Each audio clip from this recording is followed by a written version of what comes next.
குரங்கு ஆசனமிட்டு தவம் செய்து கொண்டிருந்ததை பார்த்தாள் அஞ்சனாதேவி. குரங்கின் மீது பழங்களை எரிந்து விளையாடினார். உடனே அந்த குரங்கு தவம் கலைந்து எழுந்து ஒரு முனிவராக மாறியது. கடுங்கோபம் கொண்ட அந்த முனிவர், அஞ்சனாதேவி யார் மீதாவது காதல் கொண்டால் அந்த தருணமே குரங்காக மாறிவிடுவாள் என சாபமிட்டார். தான் செய்த தவறுக்காக மன்னிப்பு கேட்டு மன்றாடினாள் அஞ்சனாதேவி. தனக்கு குரங்கு முகம் இருந்தாலும் தன் காதலன் தன்னை நேசிக்க வேண்டும் என்றும் சிவபெருமானின் அம்சமே தனக்கு மகனாக பிறக்க வேண்டும் என்றும் வரம் வேண்டினாள். நீங்கள் பார்த்துக் கொண்டிருப்பது அஞ்சனா டிவி. வணக்கம் எல்லாருக்கும். இன்றைக்கு ஒரு முக்கியமான தகவலோடு உங்களை சந்திக்க வந்திருக்கிறேன். அதை என்னென்னு சொல்லி பார்த்தோம்னு சொன்னால், நீங்கள் இணைந்திருப்பது சுகிர்த நிலா யூடியூப் சேனலுடன். இந்த சுகிர்த நிலா யூடியூப் சேனல் அஞ்சனா டிவியாக மாற்றம் செய்யப்படுகின்றது. இந்த அஞ்சனா டிவியில் திரை விமர்சனம், ஷார்ட் ஃபிலிம், கவரிங் சாங், சமையல் சார்ந்த விடயங்கள், அரசியல் சார்ந்த விடயங்கள், இப்படியான பல்வேறு அம்சங்களுடன் இந்த அஞ்சனா டிவியில் உங்களுக்காக காத்திருக்க தயாராக இருக்கின்றது. சுகிர்த நிலா யூடியூப் சேனல் இனி அஞ்சனா டிவி என்ற ஒரு நேமில் தான் இயங்க போகின்றது. அதில் இவ்வளவான விஷயங்களையும் நீங்கள் பார்க்க முடியும்.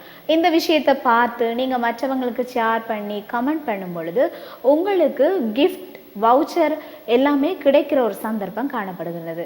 அதே போல் உங்களுக்கு தெரிஞ்ச ஃப்ரெண்ட்ஸ், உங்களோட நண்பர்களுக்கெல்லாம் இந்த சேனலை ஷேர் பண்ணுங்கள், சப்ஸ்கிரைப் பண்ணுங்கள். இதில் குலுக்கல் முறையில் போட்டிகள், கேள்விகள் என பல விடயங்கள் காணப்பட்டு அதற்குரிய பரிசுகளும் உங்களுக்காக காத்திருக்கின்றது. ஆகவே மறுபடியும் உங்களுக்கு ஞாபகப்படுத்துகிறேன், சுகிர்த நிலா யூடியூப் சேனல் அஞ்சனா டிவி என்ற பேரில் மாற்றம் செய்யப்பட்டிருக்கு. இதில் பழைய மாதிரியே உங்களுக்குரிய சகல அம்சங்களும் காத்திருக்கின்றது. உங்களை என்டர்டெயின்மெண்ட் பண்ணக்கூடிய விஷயங்கள் கூட இதில் இருக்கின்றது. ஸோ நீங்கள் மறக்காமல் இந்த சேனலை சப்ஸ்கிரைப் பண்ணுங்கள், மற்றவங்களுக்கு ஷேர் பண்ணுங்கள். கேட்கப்படுகிற கேள்விகள், இந்த இடத்துல பார்க்கப்படுகிற எல்லா விஷயங்களையும் நீங்கள் பார்த்து இதில் நல்ல கிஃப்ட் வவுச்சர் கூட நீங்கள் பெற்றுக்கொள்ள முடியும். தொடர்ந்து இணைந்திருங்கள் அஞ்சனா டிவி. நீங்கள் பார்த்துக் கொண்டிருப்பது அஞ்சனா டிவி. காதல் கொண்டால் அந்த தருணமே குரங்காக மாறிவிடுவாள் என சாபமிட்டார். தான் செய்த தவறுக்காக மன்னிப்பு கேட்டு மன்றாடினாள் அஞ்சனாதேவி. தனக்கு குரங்கு முகம் இருந்தாலும் தன் காதலன் தன்னை நேசிக்க வேண்டும் என்றும் சிவபெருமானின் அம்சமே தனக்கு மகனாக பிறக்க வேண்டும் என்றும் வரம் வேண்டினாள். மனம் இறங்கிய முனிவரும் அப்படியே ஆகட்டும், சிவபெருமானின் அம்சமாக மகன் பிறந்தவுடன் உனக்கு சாப விமோசனம் கிடைக்கும் என அருள்பாலித்தார். முனிவரின் சாபத்தின் பலனால் பூமியில் பிறந்து ஒரு காட்டில் வசித்து வந்தாள். ஒரு நாள் காட்டில் ஒரு ஆடவனை கண்டு அவன் அழகில் மயங்கி அவன் மேல் காதல் கொண்டாள். காதல் கொண்ட அந்த தருணமே அவள் குரங்காக மாறிவிட்டாள். அவள் அருகில் வந்த அந்த ஆண் தன்னை கேசரி என்றும் தான் குரங்குகளின் அரசன் என்றும் கூறினான்.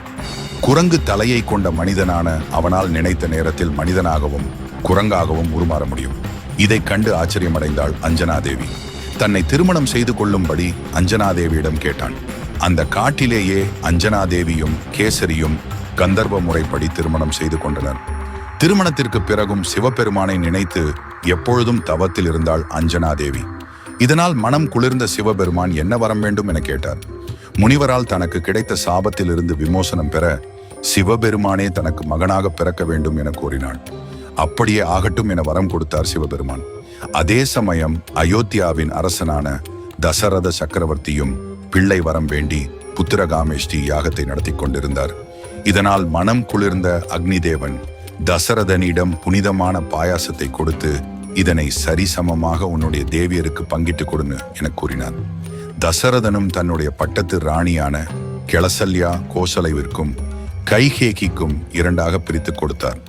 அவர்கள் இருவரும் தங்களுக்கு அளிக்கப்பட்ட பிரசாதத்தினை சரி பாதியாக பிரித்து 2 பங்காக சுமித்ராவுக்கு கொடுத்ததினால் அவளுக்கு இரட்டை குழந்தைகள் பிறந்தது என தசரதன் அந்த பிரசாதத்தை தன் மனைவியருக்கு கொடுக்கும் போது அதில் சிறிதளவு பிரசாதத்தை ஒரு பறவை எடுத்துச் சென்று அஞ்சனாதேவி தவம் புரிந்த இடத்தருகே விட்டு சென்றது. காற்றின் கடவுளான வாயு பகவானிடம் அந்த பிரசாதத்தை அஞ்சனாதேவி இன் கைகளில் போடுமாறு சிவபெருமான் கட்டளையிட்டார்.